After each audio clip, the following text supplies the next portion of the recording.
এরকম আল্লাহ রাসূল সাল্লাল্লাহু আলাইহি ওয়াসাল্লাম 7 শ্রেণীর মানুষের কথা বলেছে, যাদের কবরের জিন্দেগিতে কোনো প্রশ্ন হবে না।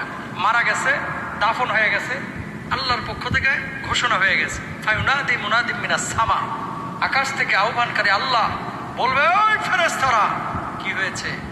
আমার বান্দার উপরে আমি খুশি আছি, ফাআফরিশু মিনাল জান্নাহ, তার জন্য জান্নাতের বিছানাটি একটু বিছিয়ে দাও। জান্নাতের বিছানা বিছিয়ে দিল। এবার বলতেছে, আল্লাহ জান্নাতের ঘরটার লেগে কত বড় দিব?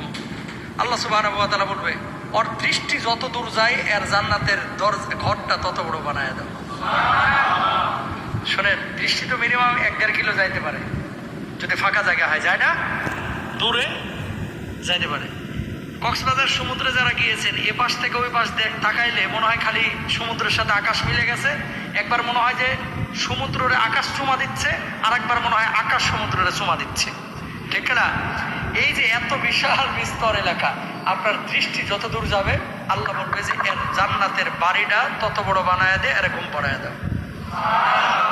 সুবহানাল্লাহ। তারা কারা?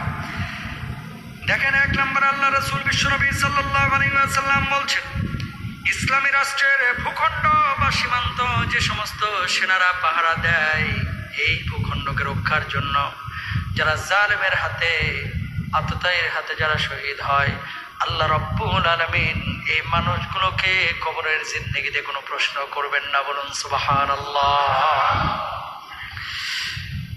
2 নম্বর, ওমান মাতা ফি সাবিলিল্লাহ, যে ব্যক্তি আল্লাহ রাব্বুল আলামিনের রাস্তায় লড়াই করে শহীদ হয়েছে, বাল্লাহয়াউন ইনদা রাব্বিহিম ইয়ারযাকুন, বরং তারা জীবিত। ওয়ালা তাকুলু লিমান ইউকতালু ফি সাবিলিল্লাহ, এদেরকে তোমরা মৃত বলো না। আল্লাহর জমিনে আল্লাহর দ্বীন কায়েমের জন্য যারা শহীদ হয়েছে, যারা কোরআনের বিধানকে কায়েমের জন্য, নবীজির সুন্নাহকে কায়েমের জন্য আল্লাহর রাস্তায় লড়াই করে জীবন দিয়ে দিয়েছে, আল্লাহ রাব্বুল আলামিন এই মানুষগুলোকে কিয়ামতের ময়দানে বিনা হিসেবে জান্নাত দিবেন। আর মৃত্যুর পরে কবরে কোনো প্রশ্ন ছাড়াই তাদের জন্য জান্নাত নির্ধারণ করে দিবেন। কয় নম্বর গেল? 3 নম্বর, যারা রাতে নিয়মিত সূরা মুলক পড়ে, আল্লাহ রাসূল সাল্লাল্লাহু আলাইহি ওয়াসাল্লামের সাহাবী হযরত ইবনে আব্বাস রাদিয়াল্লাহু তাআলা আনহু বলেন, এক সময় আল্লাহ রাসূল সাল্লাল্লাহু আলাইহি ওয়াসাল্লামের এক সাহাবী একটি কবরের উপর তার তাঁবু খাটান। তিনি জানতেন না এটা একটা কবর।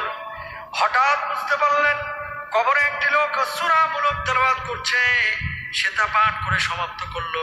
বিশ্বনবী সাল্লাল্লাহু আলাইহি ওয়াসাল্লামের কাছে আসলেন, হে আল্লাহর রাসূল, আমি একটা কবরের উপরে তাঁবু খাটিয়েছিলাম, আমি জানতাম না এর নিচে কবর আছে, কিন্তু সেখান থেকে সূরা মুলুকের শব্দ আমি পাইলাম। আল্লাহর নবী বললেন যে ওই কবরের মধ্যে যে ব্যক্তি শায়িত ছিলেন তিনি নিয়মিত সূরা মুলুক তেলাওয়াত করতেন। কেউ যদি রাত্রিকালীন সময়ে নিয়মিত সূরা মুলুক তেলাওয়াত করে, আল্লাহ রাব্বুল আলামিন এই সূরাকে তার জন্য নাজাত দানকারী বানায় দিবেন।